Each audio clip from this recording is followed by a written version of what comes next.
आपने शिक्षा संस्कृति उत्थान न्यास के संयोजक के रूप में आप सेवा में हैं, दिल्ली में हैं। बहुत कार्य किया है आपने शिक्षा क्षेत्र में, संस्कृति के उत्थान के रूप में।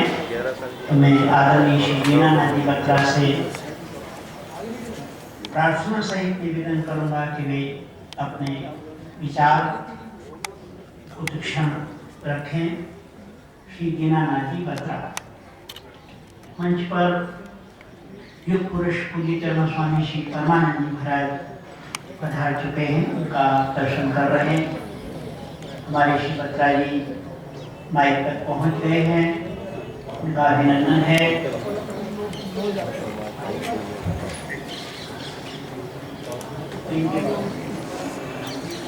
मंच पर विराजमान देवत्वतुल्य संत जन तथा उनके दर्शन कर रहे सभी यहाँ पर बुद्धिधर्मी मेरे भाई और बहनों, जैसे ही मैं शीर्षक पढ़ रहा हूँ, मेरे पीछे जो लिखा है वह है स्वामी अखंडानंद जी सरस्वती महाराज। वास्तव में ये शब्द जैसे ही स्मरण आता है तो पूरा जीवन दर्शन, शिक्षा की परिभाषा और जो के एक राही का पथ है वह सब सामने आ जाता है। हम जानते हैं कि शब्दों के अर्थ होते हैं, अर्थों के भाव होते हैं और भावों के आधार पर जीवन खड़े होते हैं। ये शब्द जो आपके सम्मुख हैं वे यदि बार बार आप देखते रहेंगे और इनके अर्थ को समझने का प्रयास करेंगे और भावभूत होकर यदि वे आपके रोम रोम में समा जाएंगे तो निश्चय ही हमारा जीवन भी धन्य हो जाएगा और जीवन की राह भी हमें प्राप्त हो जाएगी। कहा गया है कि शिक्षा अखंड मंडलाकार स्वरूप है। शिक्षा को टुकड़ों टुकड़ों में बांटा नहीं जा सकता। आज दुर्भाग्य ये है कि शिक्षा टुकड़ों टुकड़ों में बटी है, खंडित है, और उसका परिणाम ये है कि जो भी व्यक्तित्व, जो व्यक्ति शिक्षा प्राप्त करने के बाद विद्यालयों से, महाविद्यालयों से बाहर आते हैं तो वो भी खंडित है। उनकी सोच अखंड नहीं है, वे विभाजित है, विभाजित व्यक्ति हैं वो। वास्तव में हम विद्यालयों से और महाविद्यालयों से व्यक्तियों का निर्माण कर रहे हैं, व्यक्तित्व का निर्माण नहीं कर रहे हैं। स्वामी रंगनाथन जी ने कहा है कि व्यक्ति वो है जिसके पास अपनी प्रतिभा हो, योग्यता हो, कुशलता हो, परंतु वह जब अपनी सारी शक्तियों को, प्रतिभाओं को, कुशलताओं को समाज को समर्पित कर देता है तो व्यक्तित्व बन जाता है। तो आज विद्यालयों से और महाविद्यालयों से व्यक्तित्व नहीं निर्मित हो रहे हैं, व्यक्ति ही आ रहे हैं और वो भी खंडित है। जानकारी ही केवल शिक्षा मानी गई है। स्वामी विवेकानंद जी के शब्दों में कोरा अक्षर ज्ञान मत्स्य में पढ़ रहे सनार पैदा करता है। और इसलिए हम देखते हैं कि आज समाचार पत्र जब भी आप पढ़ेंगे तो आपको ऐसा लगता है कि पढ़ने वाले लोग किस प्रकार से वे खंडित हैं और किस प्रकार से उनके मस्तिष्क दूषित हैं, विचारों की दृष्टि से प्रदूषित हैं, और उसका परिणाम हमें रोज वे दिखाई देता है और हम देखते हैं। और हम क्या उनको शिक्षित कह सकते हैं? वे शिक्षित नहीं हैं, केवल पूरा अक्षर ज्ञान उन्होंने प्राप्त किया है। ज्ञान, भावना और क्रिया के संगम पर शिक्षा तीर्थराज प्रयाग बनती है, अर्थात उसमें ज्ञान भी चाहिए, भावना भी चाहिए, क्रिया भी चाहिए। तो जो हम आज आनंद महोत्सव मना रहे हैं तो वास्तव में उस तपापू वह महात्मा भगवान स्वरूप उनमें ज्ञान भी है, उनमें भावना भी है और क्रिया भी है, इसलिए उनका नाम अखंडानंद जी है और वे हमारे पूज्य हैं। आज हम उनका उत्सव मना रहे हैं। निश्चय ही वे हमें ये दिशा देता है कि शिक्षा में हमें सुख प्राप्त नहीं करना, शिक्षा के माध्यम से हमें सुख और समृद्धि प्राप्त नहीं करनी, परंतु शिक्षा के माध्यम से हमें संतोष और आनंद प्राप्त करना है। आज हम देखते हैं कि शिक्षा प्राप्त करने वाला व्यक्ति बहुत भव्य हो जाता है, बहुत धन कमा लेता है, बड़े बड़े ऊंचे पद पर चला जाता है, परंतु उसको शांति नहीं है, वे सुख से रात को सो नहीं सकता है, उसे ना जाने कितनी नींद की गोलियां लेनी पड़ती हैं। वे जो उसने शिक्षा प्राप्त की है, वे शिक्षा उसे संतोष नहीं देती, आनंद नहीं देती। आज हम इस प्रकार से जीवन में बहिर्गमन यात्रा कर रहे हैं, दौड़ है एक, और वे शिक्षा हमें उस दौड़ की तरफ और तेजी से ले जाती है।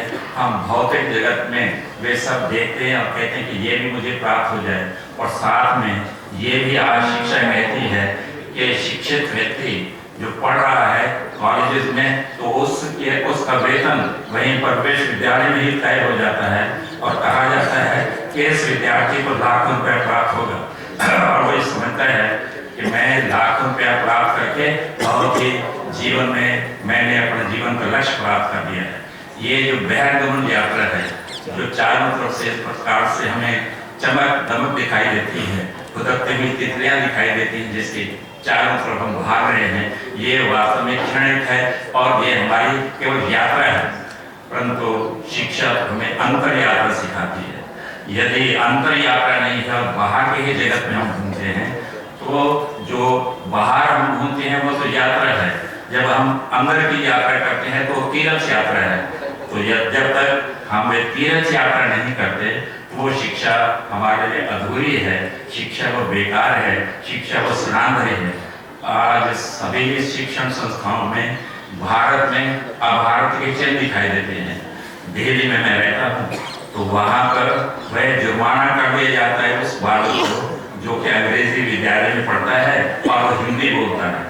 हिंदी बोलने पर प्रधान आचार्य ने उसको 100 रुपये जुर्माना किया कि इस विद्यालय में आपने हिंदी क्यों बोली है, मातृभाषा को इस प्रकार से तुम स्नेह और प्यार क्यों करते हो। तो इस प्रकार जो आधुनिकता की दौड़ में जो अंग्रेजी आज शिक्षा के अंतर्गत प्रवेश कर रही है, और उसके परिणाम स्वरूप हमारे रहन सहन जीवन में जो कि वास्तव में भारतीयता नहीं है, उसके कारण से आज हम देखते हैं कि बहुत ही कष्ट हैं।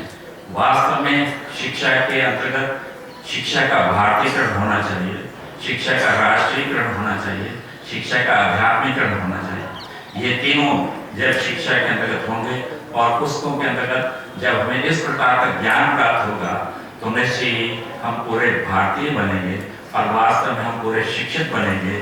पूरे ही फिर हम कहेंगे कि हम उस अखंड मंडलाकार स्वरूप शिक्षा के अनुयायी हैं। आज यहाँ पर बैठे हुए बार बार जो अखंड स्वरूप हमारे सामने आ रहा है, जो आनंद प्राप्त हो रहा है, सरस्वती उसके साथ जुड़ी है, तो निश्चय ही वह सरस्वती की जो पवित्र धारा है अग्रगति से जो चलती है, वो वास्तव में उसी को ही आशीर्वाद देती है, उसी से उसके जीवन का कल्याण होता है। जबकि जीवन के लक्ष्य में और शिक्षा के लक्ष्य में कोई अंतर नहीं होना चाहिए, परंतु आज जीवन का लक्ष्य कुछ और है, शिक्षा का लक्ष्य कुछ और है। वास्तव में पूर्णता हमारे अंदर है। शिक्षा का उद्देश्य ये है कि उस पूर्णता को बाहर निकालने के अवसर प्रदान करने चाहिए। शिक्षा बाहर से थोपी नहीं जाती है।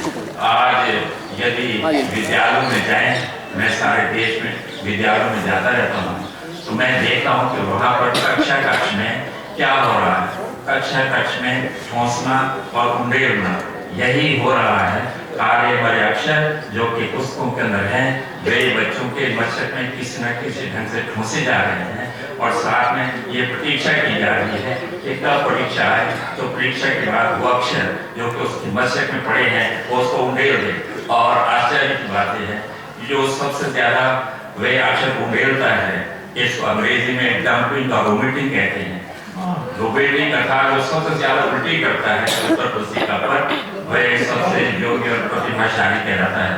ये वास्तव में जो शिक्षा के साथ जो शिक्षा में तमस है, अंधकार है, उसे यदि वास्तव में बदलना है तो निश्चय ही शिक्षा को देश की धरती के साथ जोड़ना होगा, और उसके साथ साथ जो भी महात्मा जन यहाँ पर हैं उनके चरणों में हम बैठे हैं, जो हमें उपदेश दे रहे हैं, जो हम आज आनंद उत्सव मना रहे हैं, तो जीवन का लक्ष्य वो आनंद ही प्राप्त करना है जो कभी भी नश्वर नहीं होता, वो शाश्वत रहता है, सुख क्षणिक रहता है। आइए आज के इस अवसर पर जो बालक हमारे पढ़ते हैं उनकी जरा पुस्तकों को भी जांच कर लेना चाहिए कि उन पुस्तकों में क्या पढ़ाया जा रहा है। मैं ये अवसर नहीं है वो मैं सबको बताऊं कि आज हमारी पुस्तकों के अंदर क्या पढ़ाया जा रहा है। यदि आप उसको सुनेंगे तो सुनने के पश्चात आपको ये लगेगा ओहो, हम तो इस प्रकार से कभी बच्चों की पुस्तकें देखते ही नहीं हैं, और अगर हम उन पुस्तकों को देखें तो निश्चय ही आंदोलित हो जाएं। और क्योंकि पुस्तकों के अंदर ये जब पढ़ाया जाएगा कि रावण की संतान सीता, रावण ने सीता को जन्म दिया था और लक्ष्मण ने सीता के साथ संभोग किया था, हनुमान जी व्यभिचारी थे, ये दिल्ली यूनिवर्सिटी में पढ़ाया जाता है। अब ये इस प्रकार से जब पढ़ाया जाएगा और साथ में ये भी पढ़ाया जाएगा कि शिव जी पहाड़ों पर रहते थे, वहां पर तपस्वियां भी रहती थी, उनके साथ संभोग करते थे, ये सब पढ़ने के बाद बहुत आंदोलित होता है और हम बहुत ही क्रोध करने से कुछ नहीं होता, क्रिया करने से होता है। तो इसलिए हमें ये नाम बताया गया शिक्षा संस्कृति उत्थान न्यास का, वो कार्य हम कर रहे हैं और उस पवित्र कार्य को हाथ में लेकर कभी सड़क पर जाते हैं, कभी न्यायालयों में जाते हैं, बहुत सारी लड़ाइयाँ हमने जीती हैं, परंतु आप सबके सहयोग से अभी हमें युद्ध जीतना है, ये शिक्षा का युद्ध जीतना है और आपके सहयोग से इतनी बात कहकर मैं आज के इस अवसर पर वे जो परम आदरणीय परम पूजनीय गुरु जी है, जो के आनंद उत्सव जिनका हम आज मना रहे हैं, तो निश्चय ही हमारे जीवन का लक्ष्य भी उसी आनंद को प्राप्त करना हो और वे जो अखंड शिक्षा की सरस्वती की अजस्र धारा है जो निरंतर गति से वे हमारे जीवन के अंतर्गत प्रभावित होनी चाहिए, वे रुकने नहीं चाहिए, निश्चय ही उसी के लिए हम सदा प्रयत्नशील रहे। एक बार कहकर आप सबके चरणों में मैं नमस्कार करके अपना स्थान देता हूँ। धन्यवाद।